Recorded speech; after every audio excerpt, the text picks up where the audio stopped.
Nen is one of the greatest power systems to ever exist. From the very start, the powers are grounded in reality, with basic training techniques like Ten, Ren, and Zetsu. And while I'm already a Zetsu master, you better believe I've been up late practicing on the other basics of Nen. Through my tough training, I've probably knocked over enough chairs and broken enough lamps to fill up an antique shop. But after years of practice, I finally took the water divination test to learn that I'm a conjurer? I wanted to be a transmuter! So before I began cursing out my parents for giving me the bad conjurer genes, I sat and asked myself, are Nen types actually genetic?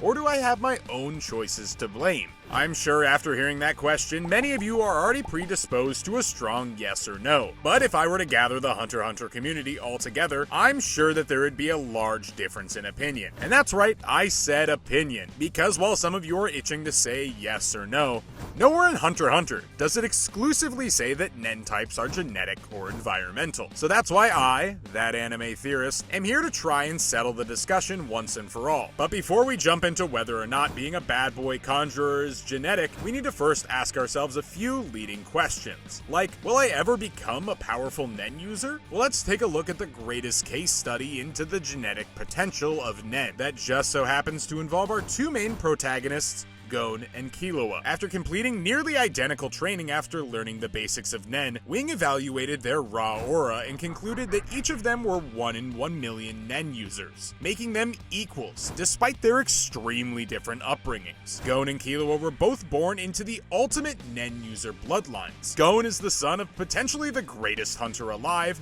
Jin, and Killua was born into the Zoldyck family, the most infamous group of assassins in all of Hunter x Hunter. Besides that, they couldn't have any more different of lives. Gon has been living with his Aunt Mito almost exclusively for his whole life. Some of the things we see him engage in are competitive fishing and helping his Aunt Mito with chores. Killua, on the other hand, hasn't had the best childhood. From a young age, Killua has been training to become an assassin from his family's elite Nen users. He learned secret techniques to create after images and how to conceal his bloodlust. His family also trained him in enduring torture, electrocution, and poisons. The closest Gon can relate to this is accidentally mastering Zetsu during the Hunter exam. So what are we left with? Two people with vastly different backgrounds who have relatively similar Nen outputs. Seems like to be a great Nen user, you just have to be born with it, right? Well, despite how we often see this 1 out of a million metric used, we need to remind ourselves that it's extremely relative. Wing called Gon and Killua 1 out of a million Nen users in comparison to Zushi. Our favorite Dark Continent cursed Zushi was just not learning Nen nearly as quickly as Gon and Killua. If you put Leorio next to the normal person, you can call him a 1 out of a million Nen user. But that does not mean it's fact. There's limited support for these metrics beyond aura output, and even that is subjective. So what can be determined from these scattered piles of notes that we call evidence? For the moment, despite my hate on the 1 in a million metric, it seems like Nen works very similarly to that of Jujutsu Kaisen. With the better your bloodline, the better the Nen user you'll become. So while I may not become the greatest Nen user of all time, I do have a chance to become a transmuter, right? Well, we initially learned during the Greed Island arc through Bisky that Gon is an enhancer leaning towards admission, which, at the time, many of us thought just meant what categories he learned quicker. We now know through notes released by Togashi's publisher that Bisky's statement was meant to be taken literally. As we look over the chart, we can see that characters have Nen types that sit in between two separate categories, showing an actual split between Nen types. So it seems that your initial Nen type at birth isn't necessarily a death sentence, and that it can be changed with practice. Maybe being a conjurer isn't set in stone. Maybe I'll become an enhancer, or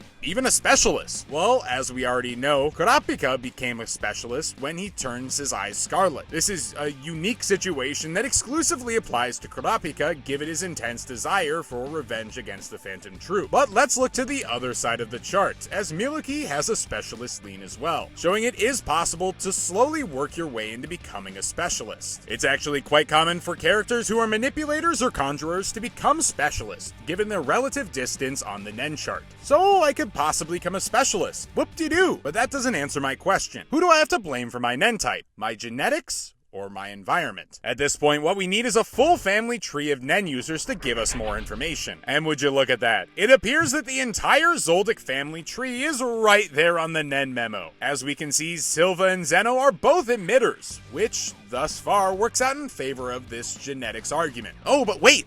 Where's Killua's mom? Did I screw up and forget that she was even on the Nen memo? Are we cooked and have to find a new example? Or is this a pre-written script that I'm using to build suspense for no apparent reason? Kiriko, Killua's mother, is actually a manipulator, as stated in the Hunter x Hunter Association's official Hunter Guide. So with that panic out of the way, we can appreciate the development for what it is. As the memo further shows, Illumi, Kaluto, and Muleki are all manipulators. Genetically, this makes more sense. She was a manipulator, therefore it's only right to assume she gave birth to children who are manipulators, if being a manipulator is a dominant trait. This means that Silva could have married her for her dominant manipulation Nen type, to help produce children who are strong assassins. But we haven't mentioned Killua, who just so happens to be on the opposite side of the chart, as he's a transmuter. Now, genetically speaking, Killua could have just been born with a different Nen type. If your mother is a manipulator and your father is an emitter, that doesn't guarantee you will be either one. We don't know what recessive Nen type they are carrying or if any mutations have occurred. Or Killua could just be adopted, which is a different theory for a different time. So we figured it out. Nen types are genetic, right? Well, we can make the same argument for it being a product of their environment. Manipulation is key for assassination and would likely be a part of their children's upbringing. As for Killua, he changed his environment significantly before learning Nen, unlike the rest of his siblings, which could help our case that you could drastically change Nen types after birth. Unfortunately, we don't know Killua's Nen type at birth, so it's hard to argue either way. This theory becomes even more convoluted when you learn that Ma Zoldyck, Killua's grandmother, was an enhancer. So then what can we reasonably say about the genetics of this hodgepodge of related Nen users? Essentially, nothing. Especially if we're trying to argue that Nen is 100% genetic. I mean, if we were to look at the genetics of Nen through the view of a Punnett square, things would become extremely confusing extremely quickly. Traditionally, we think of things like eye color through the view of a Punnett square with 2 alleles from our mom and 2 from our dad. But there are 16 genes and over 32 alleles that make up just eye color. When it comes to things like Nen, it can become even more confusing than that. Therefore, actual implications of Nen being exclusively genetic are extremely complicated and highly unlikely. For one, besides specialization, all Nen types appear equally. When we look back at Togashi's memo, we can see no hereditarily dominant trait appearing more frequently than the others, outside of the example of Killua's family. And as Nen is often connected to personality, like in Hisoka's personality-based Nen assessment, it's more likely than not that your personality and other factors that are not exclusively genetic